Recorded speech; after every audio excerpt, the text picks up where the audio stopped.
Can you imagine the work that is done by the offices of lawyers, by practicing advocates, in keeping up with these ever-changing developments in the laws in India? Because Supreme Court has declared a lot of judgments in this first week of January itself. ये जो आपको सारे notes दिख रहे थे वो उसी से रिलेटेड है, because as I told you I am planning something very very special for all you people. So all those people who say that lawyers just earn a lot of money, they charge their clients a lot without doing the real labor that every other profession, that people in other professions do, or those people who don't equate the work of a lawyer and the work of a judge, those who think that becoming a judicial officer in India is way better than becoming or practicing as an advocate in India, because a judicial officer, in your opinion, or in their opinion, may have a lot more knowledge than what a practicing advocate has. This the thing that I just showed you is an answer to your doubts, to your preconceived notions, or to your wrong assumptions. So and to all those people who are practicing as advocates in India, और कोई भी field में अगर आप हो तो legal field से related, more power to you, because I know the amount of hard work it takes in updating yourself with the law of the land that keeps on changing, that keeps on evolving, especially in a country like India. Moreover, जब देश के laws नहीं बदल रहे होते तो हमें international laws की भी पूरी जानकारी रखनी होती है बहुत बार.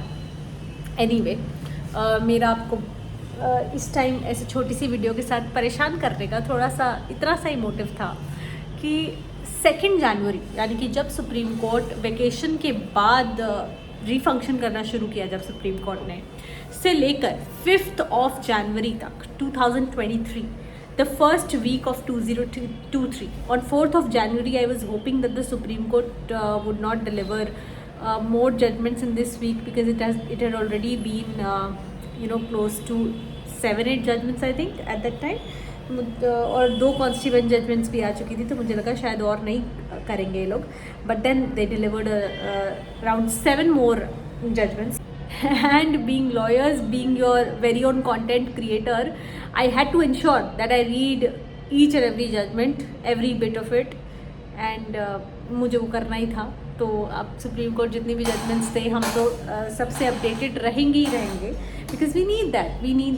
I need that for myself, I need that for you guys as well, because I hope you remember I promised you that in this new year I will keep updating you of all the developments that are going to happen in the Indian laws this year.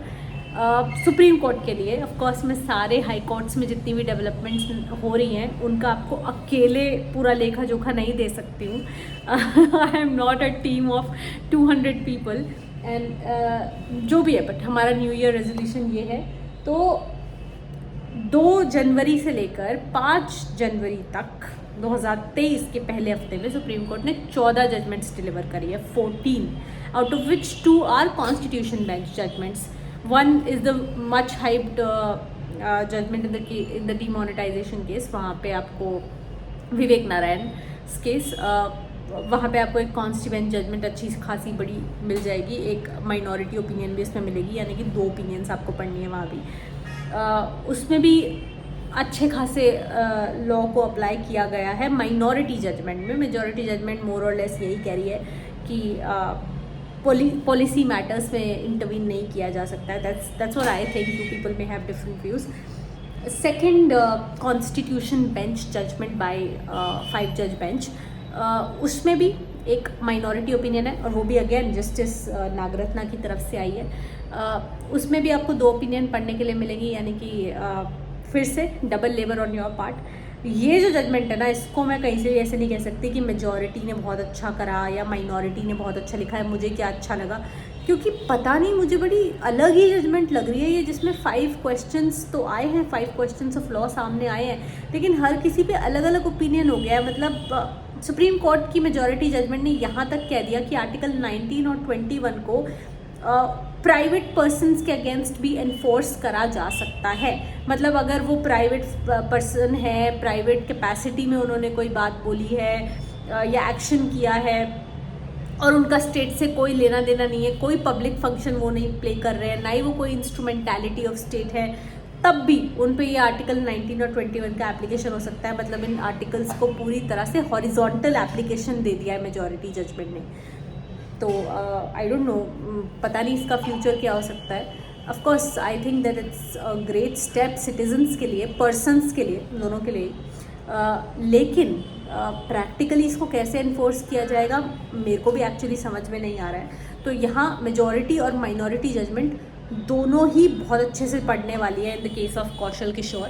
अब ये जो मैं इतनी सारी बातें बताई है ना, इसका बस यही मतलब था that I am very soon coming with a detailed video on all the judgments that have been authored, declared, passed by the various judges of the Honorable Supreme Court of India in the first week of January 2023. आप अगर ये video देख रहे हो तो please मुझे comments में बता दो एक बार कि आप ऐसा कंटेंट देखना पसंद भी करोगे। मैं आपको इन जजमेंट्स में जो लॉज चेंज हुई है या नहीं आई हैं, जो इन्वॉल्व हुई है, उनको बहुत सिंपल लैंग्वेज में बताना चाहती हूँ, so that even if you do not belong to the legal field, even if you do not understand the legal jargons very well, you'll be able to understand these judgments. And for all those people who are preparing for competitive exams, or for all those people who are law students or lawyers trying to keep up with the ever changing laws, ever evolving laws in India, उनके लिए भी सिर्फ इसलिए कि वो अपने इस agenda को पूरा कर पाए किसी भी तरह से, क्योंकि हमेशा पॉसिबल नहीं हो पाता है ये सब कुछ पढ़ लेना। So all you students, practicing advocates and lay persons, please inform me whether you'd like to have such videos where week by week or month by month, मतलब I would like to go week by week मैं आपको सब बताऊँ कि supreme court में क्या क्या developments आई हैं। ऑफ कोर्स क्योंकि अब मैंने आपको बताया ना 14 जजमेंट्स आई हैं, तो ये जो एक तरह की वीडियो आएगी ये बहुत लंबी हो सकती है, it can be a lengthy video. But would you like to see such content being released on Vlogish? If you'd like to see that, along with our informative, fun vlogs, along with the videos that we make to understand the legal jargons, along with the videos that we make to make your internships easier, make your law school life easier, अगर आप देखना पसंद करोगे तो मुझे एक बार यहाँ बता दो कमेंट सेक्शन में, ताकि मैं देख सकूँ कि कितने लोग हैं जिनको ये नया वाला आइडिया पसंद आने वाला है। एनीवे, इस वीडियो में ऐसी भी कोई बड़ी इन्फॉर्मेटिव बात नहीं थी, बट जो मैंने आपसे कौशल किशोर की कॉन्स्टी बेंच जजमेंट के बारे में डिस्कस किया, आर्टिकल 19 और 21 के हॉरिजॉन्टल एप्लीकेशन वाली, let me know what you think about that, क्योंकि मुझे लगता है that is one judgment which is worth a full dedicated long video. तो मुझे अपने ओपिनियन बताना अगर आप में से किसी ने इसको पूरा पढ़ लिया है, it's a 300 page long judgment, या आपने इसके बारे में सुना है, थोड़ा बहुत पढ़ा है। Let me know what you think about it. ऐसा होना चाहिए, नहीं होना चाहिए? Law students, everybody else, you are most welcome, your comments are most welcome, your what can I say now? Nothing but that I'll see you again very soon with a new video on a new concept. Bye for now.